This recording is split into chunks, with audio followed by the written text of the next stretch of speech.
Le doy la palabra ahora entonces a Francisca Barrientos, quien es subdirectora jurídica del Servicio Nacional del Consumidor y quien entiendo expondrá con Nicole Pereira, que es también abogada de la Subdirección Jurídica e Interpretación Administrativa del CERNAC. Muchas gracias, Antonio. Qué gusto compartir con todos ustedes, las juezas, los jueces que nos acompañan, con Jimena, que no nos veíamos hace tanto tiempo, y un gusto verte, aunque sea así, de esta manera virtual. Emilio también, que nos conocimos durante la fase de entrevista, y por supuesto a saludar muy especialmente, ya tantos años que tenemos lazos con Hernán, ¿cierto? Que una vez más ha pensado en nosotros para venir a conversar con ustedes algunas ideas sobre los desafíos, ¿no? Tan importantes, sobre todo en esta época en que estamos reflexionando incluso hasta cosas internas propias, ¿no? Este es un periodo, el periodo de la pandemia es un periodo de reflexión que también nos permite reflexionar. Y es muy bienvenida la reflexión, sobre todo ahora a puertas que vamos a entrar en comisión mixta de un proyecto que pretende de alguna manera refundar todo lo que se ha dicho, en términos de que ya al parecer, ¿cierto?, desde algún punto de vista, la justicia de policía local podría tener la colaboración, yo quiero plantearlo desde ese punto de vista, de la posibilidad de los consumidores que quieran optar a un sistema de arbitraje o mediación. Ya voy a hablar un poco más de eso a propósito de una lámina que tengo preparada aquí. También decirles que me acompaña Nicole Pereira, ella es experta en los temas de juicios individuales, trabaja hace varios años ya en el Servicio Nacional de Consumidor, así que tengo el gusto de exponer junto a ella en el tiempo que se nos ha asignado. Y para partir entonces, y a diferencia de mis antecesores, nosotras no nos queremos extender por 5 horas, todo lo contrario, queremos, como somos las últimas, cumplir en tiempo y bien rápido. Desafíos tenemos varios, porque como se ha dicho aquí, y por lo mismo voy a ir un poco más rápido, ¿no? Eso suele pasar cuando le toca a uno exponer al final.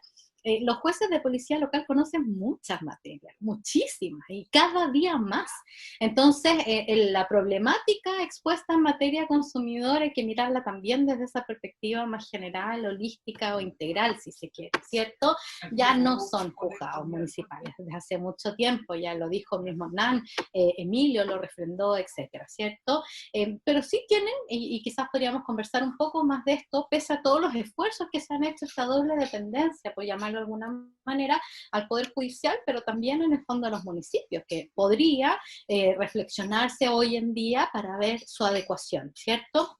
Y dentro de esto, y como hemos sido invitadas en nuestro rol de funcionarias públicas junto a Nicole, cuestionar cuál es el rol del CERNAC. Y yo agradezco mucho las palabras de Andrés respecto de eso, sobre todo la propuesta innovadora en materia de juicios de interés general, porque efectivamente ocurre que el Servicio Nacional de Consumidor, la acción que más ejerce, fíjense ustedes, ¿no? Es una acción que todavía no tiene reconocimiento legal expreso, y que incluso algunos quisieron discutir producto de los tijereteos que sufrió la última reforma en esta materia. Es la acción que más se ejerce sobre todo en regiones. ¿Cuál es el rol del CERNAC? Defender los intereses generales de los consumidores, incluso actuando como tercero coadyuvante. Es interesante la reflexión, Andrés, la tomo personalmente como para estudiar la conveniencia respecto a la actuación del servicio en eso. Y también participa entonces en los juicios de interés general y en los juicios civiles individuales. Nosotros queremos enfocar esta presentación no desde el punto de vista de la acción o la denuncia en virtud de los intereses generales de los consumidores, sino de algunos cuestionamientos, problemáticas y desafíos relacionados con los juicios civiles de los consumidores. Y junto con eso, como ya venía adelantándoles, estamos en tramitación, en segundo trámite constitucional. Fue aprobado en general por el Senado el proyecto que se intitula Proconsumidor, que es un proyecto que pretende reformar, bueno, una vez más, la ley del consumidor, pero ahora ya no desde el punto de vista de la institucionalidad o el aspecto procedimental, tal como lo fue la última reforma conocida como de fortalecimiento del CERNAC, que fue aprobada bajo el número 21.081. Este proyecto pretende reforzar los derechos de los consumidores. Por eso es que, en primer lugar, y muy importante, hace un reconocimiento expreso del principio pro consumidor. Contempla que las leyes sectoriales que tienen como base la relación de consumo son también leyes de consumo. Por lo tanto, son normas de orden público irrenunciables, tienen que tener una mirada tutelar. Modifica el sistema de retracto, especialmente en materia electrónica, que hoy en día, ¿cierto?, de manera curiosa, solo es facultativo para las empresas que lo incorporan en sus textos. Reforma el sistema de la garantía legal, contemplaría un nuevo prototipo de garantía legal especialmente aplicable a los automóviles, trae nuevas reglas financieras considerando que hay una responsabilidad, o como bien han sugerido algunos, una corresponsabilidad, ya no solo del consumidor, sino que del prestamista, para que no se presten, valga la redundancia, créditos, tal como está sucediendo hoy en día con los altos niveles de sobreendeudamiento, y especialmente ahora en este contexto de la pandemia, entre otras muchas instituciones. En lo que nos interesa a nosotros, contempla un sistema de arbitraje o podríamos decir mediación general sobre cualquier tema de consumo. Y esto tiene que llamar la atención, porque si estamos discutiendo cuáles son los desafíos en materia de la judicatura individual en manos de los jueces de policía local, vamos a tener que intentar compatibilizar aquellas reglas que van a permitir tomar la opción al consumidor de escoger, ¿cierto?, entre qué sistema, entendiendo que el arbitraje es una actividad jurisdiccional propiamente tal, o bien un mecanismo alternativo de resolución de controversias como es la mediación. La regla es simple y tiene como técnica seguir la tradición española primitiva, en términos de reconocer dentro del artículo 3 el derecho de los consumidores a optar por el sistema de arbitraje o mediación, contemplando ya que todas las reglas que existen en el ámbito del CERNAC financiero podrían ser aplicables. Aquí cualquier cámara, el mismo CERNAC, cualquier empresa puede tener estas instancias que serían, insisto, o hay que estudiar la compatibilidad con la actividad jurisdiccional. Y reforzando que siempre se podrá acudir a la justicia.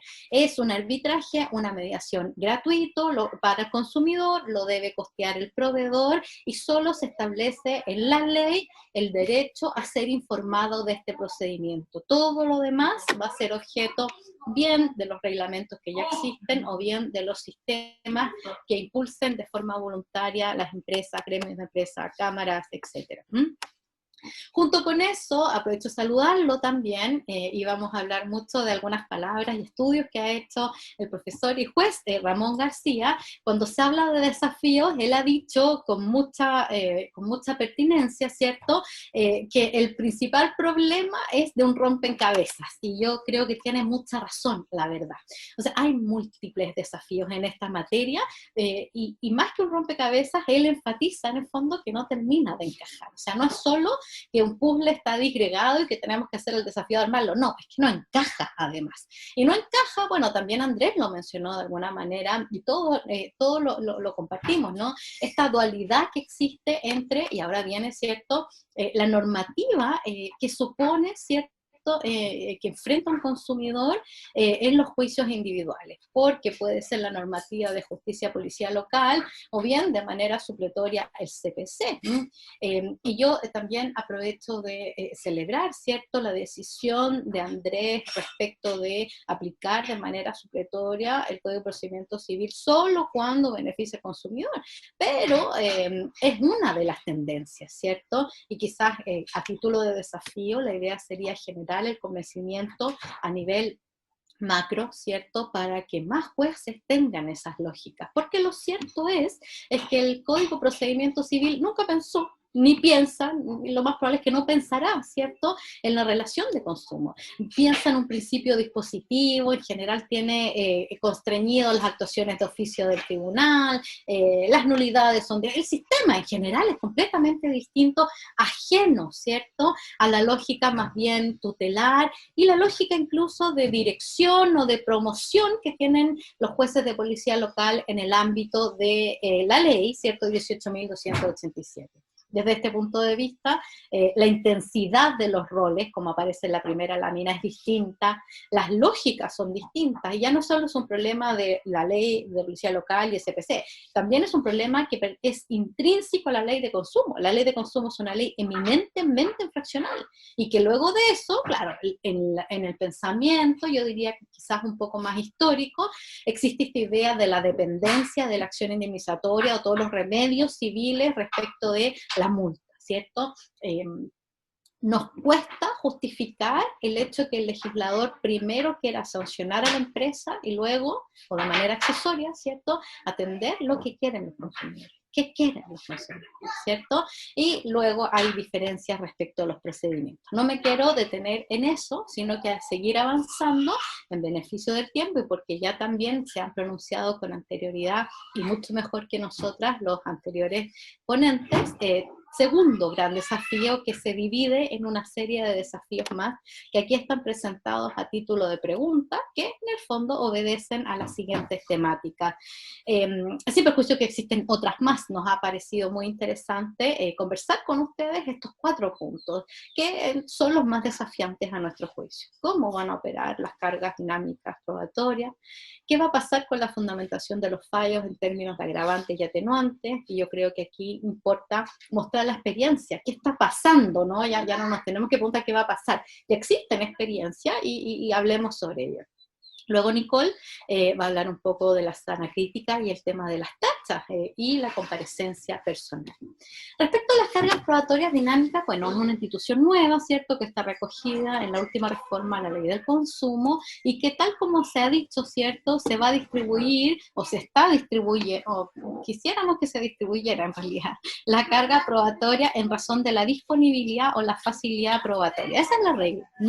Es una regla que no necesariamente se tiene que insertar en materia de consumo, pero los procesalistas han dicho que cuando se intenta insertar esta institución, se hace para evitar abusos, para facilitar las inequidades, para digamos, dejar de fomentar las inequidades que ya existen y que se agravan o proyectan en el proceso, ¿cierto? Y si nos ponemos a pensar en materia de consumo, bueno, ¿quién tiene más disponibilidad? ¿Para quién es más fácil, ¿cierto? ¿Quién tiene más acceso? ¿Para quién es más fácil probar?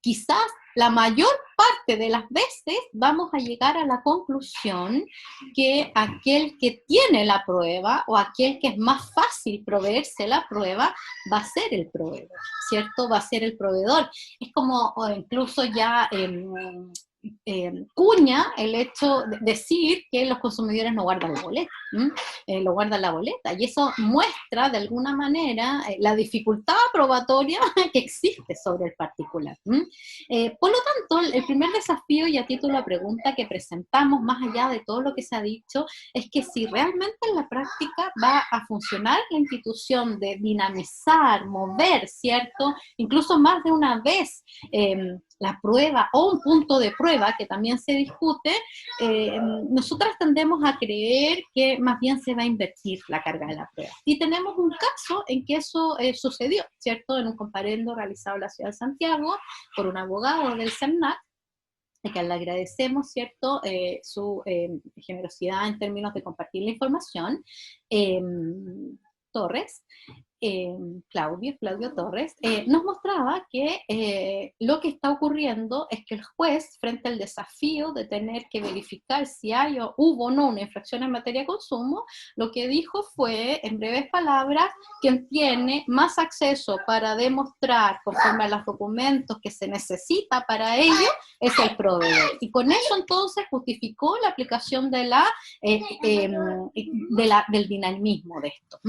Por eso que nosotros tendemos a tendemos a pensar que la mayor parte de las veces se va a producir una inversión, y esto es porque la regla antigua seguía, que no había regla en materia de consumo, por lo tanto se aplicaba por integración en 1698 el Código Civil, y muchos jueces creían que quien tenía que probar el derecho era el consumidor con todos los perjuicios que ello acarreaba. Y luego la regla es parca, por lo tanto existen muchos problemas que se pueden discutir. ¿Qué pasa si el juez no advierte, teniendo que hacerlo, porque así lo establece la norma, la ausencia de pruebas o la insuficiencia de pruebas? ¿Cuáles van a ser las consecuencias jurídicas de eso? ¿Va a haber alguna sanción especial? ¿Va a haber alguna atribución? ¿Una corrección del procedimiento en ese sentido? Bueno, el profesor Celedón se ha pronunciado también sobre este tema, diciendo que es la novedad del año, ¿cierto? Para mostrar el énfasis que tiene la introducción de esta institución en materia de consumo, y llega a la conclusión que tendría una aplicación subsidiaria. Nosotras, por nuestra parte, creemos que va a depender del caso a caso, siempre y cuando se conteste primero qué es lo que se va a dinamizar. Si es tal como lo señala, y aquí me adelanto un poquito, ¿cierto? La jueza María Eugenia Espinosa Lavín, un medio de prueba específico o un punto de prueba en general, porque, insisto, la ley ha sido muy parca en este sentido. Y luego viene todo el tema de la audiencia, y cuál es el momento procesal oportuno para que el juez en el fondo exprese esta necesidad de manera expresa, también considerando cuáles son las consecuencias jurídicas en caso de no hacerlo. ¿Cuándo se hace la oportunidad y cuál es la sanción por no declarar, como les decía, estas consecuencias? Seguimos avanzando, y ahora viene todo un capítulo especialmente importante en materia de la reforma y a título de desafíos. Se instala un nuevo régimen para la determinación de las multas, las agravantes y las atenuantes. La multa tiene que ser proporcional. Incluso ya hay quienes han escrito que con la última reforma y la elevación de las multas, incluso unas similares a lo que ocurre con el Estatuto de Libre Competencia, ya no serían proporcionales y podría generarse un cuestionamiento de constitucionalidad. Nosotras, por supuesto, disentimos de ese criterio, entre otras razones, bueno, porque pudiendo hacerlo, el Tribunal Constitucional no lo hizo, ¿cierto? El punto es cómo lo va a hacer el juez, cómo va a medir esa proporcionalidad. Y aquí volvemos a citar de nuevo las palabras del profesor García, porque la ponderación es una técnica de argumentación compleja, y aquí lo que se pide, ¿cierto? Y lo que se anhela es la sencillez, incluso la oralidad, como lo decía con tan buen juicio Andrés tiempo atrás, ¿no? ¿Y qué está pasando en la práctica? Por ejemplo, vemos ya un fallo del CERNAC contra una, aquí no veo, el CERNAC contra la Caja de Compensación Gabriela Mistral, ratificado por la Corte de Apelaciones de Santiago de 5 de marzo de este año, en donde nos preguntamos qué sucede con la fundamentación respecto al atenuante y la agravante. Fíjense, permítanme citar textualmente el considerando cuarto que interesa para estos efectos. Que en un problema relacionado con un crédito consumo, que para decidir el quantum de la multa a imponer, conforme lo dispone el artículo 24 de la ley 19.496, que establece un marco sancionatorio de hasta 300 UTM, precisamente la gravedad del daño causado, el riesgo a que quedó expuesta la víctima o la comunidad y la situación económica del infractor, regúlese en un quantum que se dirá en lo resolutivo. Y en lo resolutivo vemos que fueron 40 UTM. Vuelvo y preguntamos, ¿cierto? Aquí hay una argumentación jurídica respecto de ponderar, ¿cierto?, los criterios, y más aún de las atenuantes o agravantes, o sigue siendo algo que está en esta idea de la discrecionalidad, ¿cierto? En circunstancias que la ley parece ordenar una cosa un tanto distinta. Otro ejemplo relacionado con un problema de seguridad de tarjetas, esta vez un fallo de la Corte de Apelaciones de Valdivia, Alicante con Banco Estado, de 2 de junio de este año. En estas circunstancias, al no haber agravantes ni atenuantes a considerar y atento a la capacidad económica del infractor, se determina imponer una multa de 55 unidades tributarias, considerando décimo de ese fallo. ¿Hay aquí un razonamiento, una justificación? ¿Tiene que hacerlo el tribunal cuando considera que no existen agravantes atenuantes? Bueno, son las dudas que vamos a ver y que tendencias más consolidadas, estos son simplemente luces respecto al tema, es algo que no podemos evaluar, puesto que recién se está inaugurando, simplemente cuestionarnos qué está pasando, ¿cierto?, con este tema. Y junto con eso, si ya la ley vigente anterior a la última reforma exigía también considerar criterios especiales, ya no para graduar, ¿cierto?, la multa en términos de rebajar o agravar la responsabilidad infraccional, hoy en día surge esa misma necesidad. Tanto se ha hablado del principio de profesionalidad, esta culpa profesional agravada, ¿cierto?, este nuevo grado de diligencia del proveedor, que muchos fallos aparecen, pero lo cierto es que en poco se justifica, ¿cierto? ¿Y cómo se compatibiliza eso con estas circunstancias modificatorias de la responsabilidad? Dicho eso, entonces, dejo con ustedes a Nicole. Muy buenas tardes a todos. Desde ya expongo mis excusas pertinentes, que para tratar los dos temas que quedan me voy a tener que extender un poco en el tiempo asignado, así que solicito por favor un poco de comprensión. Desde ya también agradecida por la invitación y por el privilegio de poder apoyar a Francisca en esta ponencia y la importancia que es para el servicio también que se nos considere en esta instancia. Respecto a este tema en particular, la zona crítica y la supresión de la exigencia de las tasas contra los testigos. Francisca, disculpe.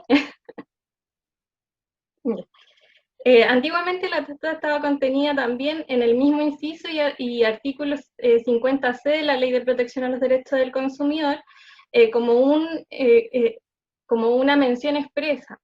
Entonces era un poco extraña la forma en que esto era abordado por los jueces de policía local, ya que en particular nosotros no entendíamos, los litigantes en realidad, ¿qué pasaba? Utilizamos la tasa, que en realidad es una de estas herramientas de la valoración de la prueba legal o tasada, o en realidad estamos en este panorama de la valoración según la sana crítica y de la libre aportación de prueba en un procedimiento a los juzgados de policía local. Luego ahora tenemos, luego de la vigencia, la ley 21.081, esto se modifica, y bien como hizo presente el profesor Celedón, ahora se menciona específicamente que hay una mayor amplitud de la prueba, que se puede aportar cualquier medio probatorio que el derecho permita, y ya se elimina esta expresión de la tasa a las partes. En este sentido, la jurisprudencia nacional no era uniforme. De la experiencia que tiene el servicio, y como dijo también la exponente muy distinguida, la abogada Jimena Dorrego, cada tribunal es casi un mundo, cada juzgado de policía local inclusive aún más. Entonces, en este sentido teníamos diversos fallos que en algunos declararon definitivamente inaplicables las tasas y en otros en definitiva acogieron. ¿Cuál era el problema que en realidad nosotros vislumbrábamos en este sentido? La mayoría de los testigos que podían aportar los consumidores tenían necesariamente alguna relación directa con la parte que los presentaba, que eran los consumidores, y así también los proveedores, generalmente eran sus empleados, sus gerentes comerciales, y así sucesivamente. Entonces ahí la labor más importante venía de parte de las posibilidades de hacer observaciones a esta prueba que pudiésemos incorporar en la misma audiencia, o quizás en un documento en que se observaran los documentos, que se aportaran las partes, porque entendemos que en juzgado de policía local una audiencia contiene casi todo el procedimiento. Ya, en este sentido aquí lo complejo era tratar de convencer al tribunal que la declaración del testigo de los proveedores o de la empresa no contenía la imparcialidad suficiente, y luego defender a la vez que el testigo del consumidor sí contenía esta imparcialidad y que era la única forma de probar quizás algunos hechos relevantes de la causa. Entonces ahí teníamos este problema. ¿Qué sentido tenía esta formulación de tatas si para algunos casos la íbamos a utilizar y para otros en definitiva no? Era como ir dándose vuelta la chaqueta de caso a caso. El desafío ahora también lo dejó planteado el profesor Celedón y el profesor y magistrado Celedón, cómo va a operar en la realidad esta valoración de la prueba y cómo va a operar desde ahora en adelante la sana crítica en este mismo sentido.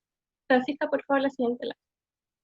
Otro tema que nosotros consideramos relevante abordar en esta exposición es este problema que existía, era en realidad una forma de asegurar a los consumidores el acceso a la justicia, que en definitiva se fue devolviendo y se fue transformando en un acceso un poco más, una situación un poco más compleja y casi diabólica para los consumidores, de ir a pararse a un estrado casi como un David y Goliat. Podríamos entenderlo en definitiva. Previa a la entrada en vigencia de la ley 21.081, la ley permitía, tal como hoy se mantiene, la comparecencia personal sin la necesidad del patrocinio de abogado, lo que suponía más acceso a la justicia, pero a su vez, como lo dije, mantener o intensificar la simetría de las partes en relación al consumo. Esta apreciación la hizo también, en primer lugar, Emilio Santana en esta exposición, diciendo en definitiva y concluyendo que en realidad lo que se realizaba aquí es una especie de limitación al acceso a la justicia, en definitiva. Ahora, luego de la entrada en vigencia de la ley 21.081, podemos destacar las siguientes modificaciones a este artículo. Se mantiene, como dije anteriormente, la posibilidad de comparecer sin necesidad de patrocinio, incorpora a su vez nuevos actores a este panorama judicial, como son las corporaciones de asistencia judicial, las asociaciones de consumidores, instituciones y otras instituciones que desarrollen programas de asistencia judicial gratuita, porque esto se adiciona al mismo artículo como una posibilidad de que los consumidores puedan acceder a una representación y patrocinio judicial especializada. Y también la ampliación, como lo dije anteriormente, los medios de prueba, y definitivamente se expresa ahora en la ley que la valoración en estos procedimientos va a ser según la sana crítica. La siguiente lámina, por favor. En cuanto a la experiencia del servicio, tenemos que hacer esta distinción necesariamente con los juicios de interés colectivo difuso, donde el servicio toma un rol de representación de los consumidores, de un colectivo de consumidores, pero a su vez el juzgado policial local no se representa a un consumidor en particular, y como bien lo señaló el magistrado Celedón, lo que hacemos como institución es ir en pos del interés general de los consumidores, que viene siendo casi un abstracto, pero siempre entendemos que hay un interés individual de cada consumidor que está inmerso en este interés general. Luego, por lo mismo, el servicio únicamente se enfoca en aquello que dice relación con la infracción, con la arista infraccional del juicio, no así, y porque la ley no nos lo permite tampoco, podemos incidir mucho en la parte civil, que es lo que en realidad podríamos decir que en definitiva es lo que le interesa a los consumidores. En este sentido, el servicio, como lo dijo ya anteriormente Francisca, lo que más tenemos y lo que más tramitamos son juicios de interés general a nivel nacional. Y en estos juicios el servicio opera casi como un tercero coadyuvante, como dije anteriormente, específicamente en el arista infraccional. ¿Cuáles son los problemas que nosotros vislumbramos en este sentido? Francisca, ¿sí fue? Aquellos casos en que pese a haberse ganado el juicio en lo infraccional, y aquí no solamente estamos hablando a un nivel de juzgado policial local, sino también en cortes de apelaciones y siguiendo hasta la Corte Suprema, no se acogió la demanda civil, por lo tanto no en definitiva las pretensiones de los consumidores.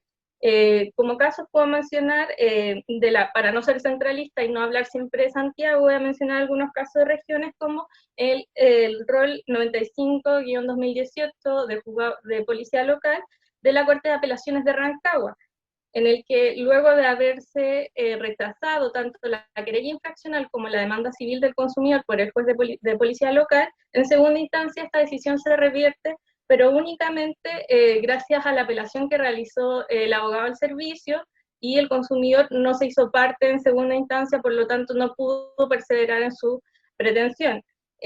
Ahí este es un caso de fraude bancario, que son, podríamos decir, lo que más tenemos, de los reclamos que más tenemos en los últimos años, donde la Corte de Apelaciones de Rancagua sí valora la prueba. El Tribunal de Primera Instancia estableció que no había pruebas suficientes, que no se le habían logrado probar los hechos, porque lo que aportaba era la serie de reclamos que había hecho el consumidor ante distintas instituciones, la denuncia ante Carabineros, y todas las instancias que hizo previas frente al proveedor, y que en definitiva no lo llevaron a obtener ningún resultado beneficioso. Luego también declaración de testigo que iba un poco a apoyar su merma económica, entendiendo ahí la parte civil indemnizatoria que se pudo haber obtenido, pero luego en segunda instancia, como el consumidor no se hizo parte, entendemos quizás que por muchas brechas económicas que en segunda instancia se requiere el patrocinio de un abogado, no así en primera instancia, el consumidor no siguió perseverando, y por lo tanto se revirtió en segunda instancia la sentencia solo en cuanto a lo que se había apelado, que era lo infraccional, declarándose la infracción a la Ley de Protección a los Derechos Consumidores, estableciendo que el proveedor había actuado con negligencia, y así condenándolo a una multa de 10 UTM por esta infracción. Luego también tenemos otro caso, la Corte de Apelaciones de Chillán, de agosto de este año. El rol es el 31-2020 de Policía Local. Este es otro caso común, el caso del robo en los estacionamientos de los supermercados o de mall, y ahí también el Tribunal de Primera Instancia estableció que la prueba no era suficiente. Luego la Corte de Apelaciones indica que sí, que efectivamente quien debía probar la diligencia era el proveedor, tal como estableció anteriormente la abogada Jimena Orrego. Por lo tanto, como no había aportado la prueba para probar su diligencia, su debida diligencia, por lo tanto se estableció que también había actuado con negligencia, que es la infracción al artículo 23 de la Ley de Protección a los Derechos del Consumidor. En este caso en particular, el consumidor sí se hizo parte en segunda instancia, compareció personalmente a través de un escrito, luego solamente se adhirió a la apelación que realizó el servicio, y nuevamente caemos en este círculo en que el servicio solo provee de esta ayuda en la parte infraccional, más no así en lo civil, y por lo mismo se obtuvo nuevamente una sentencia favorable en que se revoca la sentencia de primera instancia, pero solo en la infraccional. Entonces ahí tenemos estos dos casos que son bien notorios de cómo el consumidor va perdiendo un poco este acceso a la justicia por esta poca capacidad que tiene de defenderse ante los tribunales. Entonces, ¿cuáles son las brechas detectadas? Nosotros entendemos que este fácil acceso a la justicia puede ser un poco diabólico y transformarse a la vez un perjuicio en los consumidores versus la calidad de los resultados. Otro aspecto que también tenemos que considerar es que en los juzgados de policía local, y tal como se ha señalado anteriormente, los consumidores se ven frente a estos abogados de los proveedores, eventualmente llegan a acuerdos en juicio.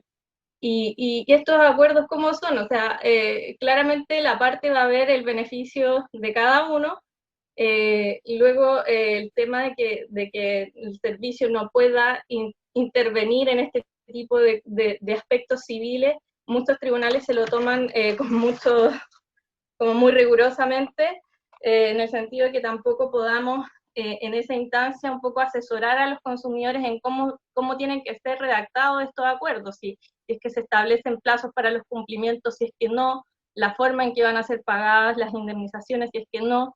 Y esas son cosas que en definitiva entorpecen un poco que el consumidor pueda acceder a lo que él quiere, que es en definitiva que se le restablezca al estado anterior, en este caso la indemnidad que se entiende del consumidor. Siguiente lámina. Igual, 30 segundos, si puedes ir como cerrando. Sí, Francisca. Ya. ¿Cuáles son los desafíos que nosotros vemos para los nuevos actores que se incorporan a este procedimiento a raíz de la modificación a la ley? El rol de servicio se mantiene porque la ley no ha establecido una modificación en este sentido. el mayor desafío viene dado por las otras instituciones que se incorporan, más que nada a la protección de estos derechos. Entendemos que lo que se espera es que proporcione una asesoría especializada y centrada en los intereses individuales de los consumidores, con una mayor énfasis en la arista civil. Francisca. Y esta pregunta la respondió el magistrado Celedón, que la idea es que los jueces de policía local ahora sean un tribunal con mayor impulso, que sea más dinámico y que estén más involucrados en el proceso. Y en particular para las asociaciones de consumidores también se presentan grandes desafíos en cuanto a los fondos concursables disponibles para este tipo de asesoría, representación de juicio de interés individual para los consumidores. También tienen la posibilidad de desarrollar actividades lucrativas que establece el artículo 8 letra G de la Ley de Protección a los Derechos del Consumidor, y también esta idea que a nosotros nos surge sobre la cobertura que realizan las asociaciones a nivel nacional y si va a existir o no una priorización de los casos. Y en último lugar, Francisca, el desafío para nuestra institución en realidad es mantener esta labor de reforzar el procedimiento desde la perspectiva infraccional, que es lo que nos hemos especializado todos estos años, y a su vez sirve de base para lograr que los consumidores vean satisfechos también sus intereses individuales. Como se decía, generalmente ocurre que estableciéndose la infracción, correlato sigue que en lo posible pueda obtenerse un fallo favorable desde la perspectiva civil.